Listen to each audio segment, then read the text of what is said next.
Hello students. आज हम पढ़ेंगे हमारा इकोनॉमिक्स का second chapter sectors of the Indian economy. इस चैप्टर के अंदर हम मेनली सेक्टर्स के बारे में पढ़ेंगे। हमारी जो इंडियन इकोनॉमी है उसमें जो सेक्टर्स हैं और इकोनॉमी क्या होती है उसके बारे में भी पढ़ेंगे हम। तो सबसे पहले सेक्टर्स की बात अगर हम करते हैं तो यहाँ पर क्या बताया है, सेक्टर्स ऑफ इकोनॉमिक एक्टिविटीज़। अब इकोनॉमिक एक्टिविटीज़ क्या है, देखो यहाँ पर आपको सबसे पहले कुछ पिक्चर्स दी गई हैं स्टार्टिंग में चैप्टर के। देखो यहाँ जैसे पोस्ट मास्टर जो है ये लेटर डिलीवर कर रहा है और ये जो है आपका ये सामान उठा रहा है। ठीक है, यहाँ पे भी काम चल रहा है, ईंटें वगैरह बनाई जा रही हैं। अब यहाँ पे देखो कोई जो है दुकान पे काम कर रहा है और कोई क्या है खेतों में काम कर रहा है। तो मतलब ये कुछ ना कुछ काम जो है वो किए जा रहे हैं अलग अलग एरियाज़ में या जगह पे। ठीक है, तो अब इन्हीं की ये जो इकोनॉमिक एक्टिविटीज़ जो है, जो भी काम किए जा रहे हैं वो क्या है। ठीक है, और उनको किन सेक्टर्स के अंदर किस काम को रखा गया है, ये डिटेल जो है हम इस टॉपिक के अंदर क्लियर करेंगे। तो अब यहाँ क्या बताया है, let us look at these pictures के देखते हैं। दिखा दिया मैंने आपको पिक्चर्स में क्या क्या काम हो रहा है। You will find that people are engage in various economic activities. हमें ये पता चल रहा है कि लोग जो हैं अलग अलग इकोनॉमिक एक्टिविटीज़ के अंदर जुड़े हुए हैं। Some of these are activities producing goods. अब किसी में क्या हो रहा है कि सामान को बना रहे हैं। Some other are producing service. अब जो है कई सर्विस दे रहे हैं अपने, जैसे पोस्ट मास्टर है, क्या है सर्विस दे रहे हैं यहाँ पे। These activities are happening around us every minute even as we speak. जब भी हम बात करते हैं तो कुछ ना कुछ एक्टिविटी जो है हमारे चारों तरफ जो है वो कुछ ना कुछ काम हो रहा होता है। How do we understand these activities. अब हमें किस प्रकार से समझ आए कि ये एक्टिविटी कौन सी है, किस एक्टिविटी में मतलब कि किस सेक्टर में आती है। तो इसके लिए क्या है, one way of doing this is to group them. अब एक तरीका है ये सब करने का, भाई उनको किसी ग्रुप में डाल दें। दैट मीन्स क्लासीफाई कर दें उनको, भाई इस ग्रुप में ये वाली एक्टिविटीज़ आएंगी और ये इस ग्रुप में ये वाली आएंगी, और उन्हें उस ग्रुप को क्या कहा गया है, सेक्टर कहा गया है। आई होप आपको बहुत अच्छे से यहाँ तक क्लियर हुआ होगा। ठीक है, अब है आपका नेक्स्ट,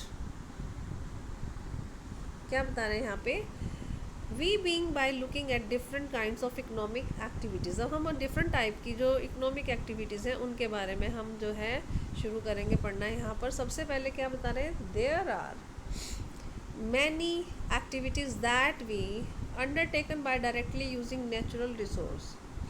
अब बहुत सारी एक्टिविटीज़ हैं ऐसी हम करते कि जिनको हम यूज़ करके क्या करते हैं, जो नेचुरल रिसोर्स हैं उनको यूज़ करते हैं, जिसके अंदर बहुत सारी एक्टिविटीज़ हैं। मतलब कि टेक फॉर एग्ज़ाम्पल, अब यहाँ पे एग्ज़ाम्पल क्या दे रहे हैं, the cultivation of crop cotton. जो कॉटन है, कॉटन की जो कल्टीवेशन जो की जा रही है, it takes place with a crop season. अब देखो किसी पर्टिकुलर सीज़न के जब क्रॉप सीज़न होता है तो उसके अंदर इसको बोया जाता है जब इसका टाइम होता है। For the growth of the cotton plant. अब कॉटन प्लांट की ग्रोथ के लिए we depend mainly but not entirely on the natural factor like rainfall, sunshine and climate. मतलब जितने भी मतलब कि जो नेचुरल फैक्टर है, जैसे बारिश हो गई, सनशाइन, क्लाइमेटिक जितनी भी कंडीशंस हैं उन सब पे हम डिपेंड करते हैं। सारी तो नहीं लेकिन काफ़ी हद तक हम डिपेंड करते हैं। ठीक है, the product of this activity. अब ये जो एक्टिविटी है, भाई जो कॉटन हमें उगानी है, कॉटन का is a natural product. Cotton क्या है, नेचुरल प्रोडक्ट है। Similarly in the case and activity, अब इसी प्रकार से क्या है, डेयरी, जिस पे कि मतलब we are dependent on the biological process of the animal. अब डेयरी किस पे डिपेंडेंट है, जो बायोलॉजिकल प्रोसेस होता है एनिमल्स का उस पर डिपेंडेंट है। ठीक है, और कितना चारा उनको अवेलेबल हो रहा है उस पर डिपेंड करता है। अब यहाँ पे प्रोडक्ट क्या है, मिल्क, ये भी नेचुरल प्रोडक्ट है। ठीक है, सिमिलरली ठीक इसी प्रकार से जो मिनरल्स हैं और जो ओर्स हैं ये भी नेचुरल प्रोडक्ट्स हैं। व्हेन वी प्रोड्यूस गुड, जब हम चीज़ों को प्रोड्यूस करते हैं बाय एक्सप्लॉइटिंग नेचुरल रिसोर्स, जो नेचुरल रिसोर्स हैं उनको एक्सप्लॉइट करके, it is an activity of primary sector. तो ये कौन सी एक्टिविटी होती है, प्राइमरी सेक्टर की एक्टिविटी होती है। सिंपल सा है ये बहुत ही, कि जब भी नेचर से मतलब कि हम किसी चीज़ को प्राप्त करते हैं, कोई चीज़ प्रोड्यूस करने के लिए हम नेचुरल रिसोर्सेज को एक्सप्लॉइट करते हैं, तो वो कौन सी एक्टिविटी हो जाती है, आपकी प्राइमरी एक्टिविटी हो जाती है। यहाँ पर आपकी ये डेफिनेशन क्लियर कर रहे हैं। अब है आपका नेक्स्ट आगे, next paragraph, the secondary sector covered. अब नेक्स्ट देखो, प्राइमरी एक्टिविटी के बारे में हमें पता चल गया, और सेकेंडरी सेक्टर की अब हम बात कर रहे हैं, और फिर थर्ड होगा आपका टर्शियरी सेक्टर। 3 सेक्टर हैं आपके मेन इसके अंदर जो हमने डिटेल में पढ़ने हैं। प्राइमरी आपको बता दिया, अब हम बात करेंगे सेकेंडरी की। The secondary sector covered activities in which natural product are changed into other forms, ways of manufacturing that we associate with the industrial activities। अब देखो, अभी यहाँ पर सिंपल सा अगर मैं तुम्हें समझाने की कोशिश करती हूँ यहाँ पर एक एग्जांपल देके, कि अब प्राइमरी एक्टिविटी के अंदर क्या था, जैसे कॉटन उगाई है, कॉटन उगाने के बाद कॉटन उग के हमें मिल गई, प्राइमरी सेक्टर की एक्टिविटी जो है पूरी हो गई। सेकेंडरी में हम उसको क्या करेंगे, उसको मशीनों में ले जाकर उसका कपड़ा बनाएंगे, प्रोसेसिंग का आगे का काम शुरू करेंगे। ठीक है, वीट है हमें मिल गया, गेहूँ मिल गया, अब गेहूँ हमें प्राइमरी सेक्टर से हमने उगा लिया खेती करके। ठीक है, अब उसका प्रोसेसिंग का काम शुरू करना है, उसको बिस्किट बनाने हैं, केक्स बनाने, तो क्या होगा, आगे फैक्ट्री में जाके काम शुरू होगा। ठीक है, आगे उसकी प्रोसेसिंग, उसको मिक्स करना है, उसको ओवन में पकाना है, तो ये सारा प्रोसेसिंग आगे शुरू होगा। ठीक है, तो वो सब जो मैन्युफैक्चरिंग की जो भी एक्टिविटी है, वो सारी एक्टिविटीज़ जो हैं वो आपकी सेकेंडरी सेक्टर के अंदर आती हैं। तो यहाँ पर क्या बताया है आपको, the secondary sector covers activities in which natural products are changed into other form through the way of manufacturing that we associate with the industrial activities। जो सेकेंडरी सेक्टर है, इसके अंदर जो नेचुरल प्रोडक्ट्स हैं उनकी फॉर्म को हम change कर देते हैं। किस तरीके से, किस प्रोसेस के द्वारा, मैन्युफैक्चरिंग के प्रोसेस के द्वारा, और किस चीज़ से जुड़कर, इंडस्ट्रियल एक्टिविटीज़ के साथ जुड़कर। It is the next step after primary. जो सेकेंडरी जो सेक्टर है, ये नेक्स्ट स्टेप है प्राइमरी सेक्टर के बाद। The product is not produced by nature but has to be made and therefore some process of the manufacturing is essential. जो product है वो जो है नेचर में नहीं बनता है, और इसलिए इसको मैन्युफैक्चरिंग का प्रोसेस जो है वो बहुत ज़्यादा ज़रूरी है। भाई रॉ मटेरियल तो हमें मिल जाएगा नेचर से, लेकिन आगे प्रोसेसिंग के लिए हमें जो है मैन्युफैक्चरिंग करनी ही पड़ती है। This could be in A factory में हो सकती है, वर्कशॉप पर हो सकते हैं, या घर में भी हो सकती है।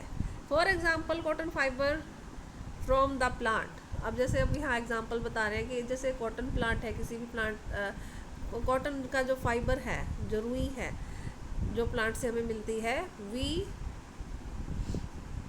स्पिन यार्न, उससे हम क्या करते हैं, धागा बनाते हैं, एंड वीव क्लॉथ क्या होता है, कपड़ा बनता है उससे। अब using sugar cane as a raw material, अब शुगर कैन जो गन्ना है उसे रॉ मटेरियल के तौर पर लेते हैं। वी मेक शुगर और गुड़, उससे हम शुगर और गुड़ बनाते हैं। We convert earth into bricks, अब मिट्टी से ईंटें बनाते हैं, और उससे फिर क्या करते हैं, घर बनाते हैं या बिल्डिंग्स बनाते हैं। ठीक है, since this sector gradually become associated with the different kinds of industries. अब इसलिए इसी वजह से क्या है, इसके अंदर, इस सेक्टर के अंदर बहुत सारी जो इंडस्ट्रीज़ हैं अलग अलग प्रकार की, वो जुड़ी हुई हैं, that come up. It is also called industrial sector. अब यहाँ पर अदर नेम क्या बता दिया सेकेंडरी सेक्टर का, इंडस्ट्रियल सेक्टर, भाई इसको इंडस्ट्रियल सेक्टर भी कहा जाता है। नेक्स्ट है आपका after primary and secondary sector. देखो 2 सेक्टर मैंने आपको यहाँ पे क्लियर कर दिए हैं। एक तो आपका हो गया प्राइमरी सेक्टर, सेकंड हो गया सेकेंडरी सेक्टर। तो अब इन दोनों के ही बाद से थर्ड जो कैटेगरी है एक्टिविटीज़ की, that falls under tertiary sector. वो किस में आती है, टर्शियरी सेक्टर में आती है। And it is different from the above two, और ये दोनों से ही डिफरेंट है, मतलब प्राइमरी से भी डिफरेंट है और सेकेंडरी से भी डिफरेंट है। These are activities that help in the development of primary and secondary sector. अब जो tertiary sector है ना, ये वाला, अब इसमें ये क्या करता है, ये प्राइमरी सेक्टर की भी हेल्प करता है और सेकेंडरी सेक्टर की भी हेल्प करता है, ठीक है, उनके डेवलपमेंट में. These activities by themselves do not produce the good. इसके अंदर जो है अपने आप में किसी सामान को प्रोड्यूस नहीं किया जाता है, कोई सामान जो है वो नहीं बनाया जाता, but they are an aid on a support for the production process. लेकिन ये प्रोडक्शन प्रोसेस को सपोर्ट करते हैं. फॉर एग्जांपल, अब यहाँ पे एग्जांपल बता रहे हैं. Goods that are produced in the primary and secondary sector. जो सामान प्राइमरी और सेकेंडरी सेक्टर के अंदर जो बनाया जाता है, would need to be transported by truck और ट्रेन्स. उसे ट्रांसपोर्ट करने के लिए किसकी ज़रूरत पड़ती है, ट्रक्स की और ट्रेन्स की. And then sold in the wholesale and retail shop. और उसके बाद होलसेल या जो रिटेल की शॉप्स हैं वहाँ पर उसको बेचने की ज़रूरत पड़ती है, ठीक है. At time it may be necessary. इस समय बहुत ज़्यादा ज़रूरी हो जाता है to store these in godown. इनको गोडाउन के अंदर स्टोर किया जाए. We also may need to talk to other over telephone. इसके बारे में दूसरों से भी हमें बात करने की ज़रूरत हो जाती है, फ़ोन पे या लेटर्स भेजने की ज़रूरत पड़ जाती है, कम्युनिकेशन करना ज़रूरत पड़ जाता है, पैसा उधार लेना पड़ जाता है बैंक से, और जिससे कि हेल्प हो सके प्रोडक्शन में और व्यापार में, ठीक है.